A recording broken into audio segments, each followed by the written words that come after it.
En Seine-Saint-Denis, à Neuilly-sur-Marne, l'installation d'un cirque provoque un tollé dans la commune. Il était pourtant autorisé à s'installer, mais sans animaux. Règle visiblement qui n'a pas été respectée. La mairie l'a donc mise en demeure de quitter les lieux, puis a saisi la justice. Et sur place, la tension monte. Florian Olivier avec Abdeljoudi. Des tigres, un zèbre et des dromadaires. Des animaux qui n'auraient pas dû être là.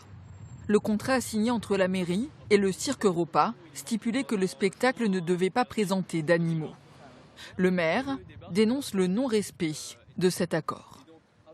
Il est inadmissible aujourd'hui de voir ces grands fauves à Neuilly-sur-Marne alors qu'on avait signé un contrat sans. On n'a pas d'espace étendu pour que les animaux puissent être en liberté, ou en tout cas dans un espace un peu plus grand qu'une cage de 9 mètres carrés. Donc moi, la décision que j'avais prise pour Neuilly-sur-Marne, c'est qu'on peut avoir un cirque mais sans animaux, parce qu'ils ne seront pas forcément dans les conditions idéales.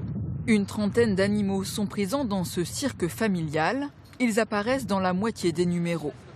Le directeur assume de ne pas avoir respecté le contrat pour pouvoir présenter son spectacle. On est obligé de mentir, sinon on ne peut pas travailler. Les maires, ils ont une pression auprès des animalistes.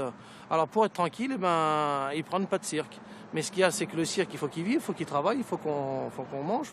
En juillet, déjà, ce cirque n'avait pas respecté le contrat signé avec la mairie d'Argenteuil, qui refusait également les spectacles avec animaux. Le maire de Neuilly-sur-Marne, lui, a saisi la justice. Une audience aura lieu le 12 novembre au tribunal administratif. Cette polémique intervient alors qu'une loi interdisant les animaux sauvages dans les cirques itinérants doit être votée le 15 novembre. En attendant, selon les associations de défense des animaux, les cirques profitent de la situation. Les préfets ferment les yeux et les préfets abandonnent clairement les élus locaux. C'est ça la situation. En termes de risques et d'avantages, il y a moins de troubles à l'ordre public que de laisser une installation irrégulière que d'intervenir. Donc c'est scandaleux. C'est-à-dire que nous, on estime qu'aujourd'hui, le ministère de l'Intérieur n'applique pas la loi en termes d'autorisation sur la voie publique et ne respecte pas les élus locaux.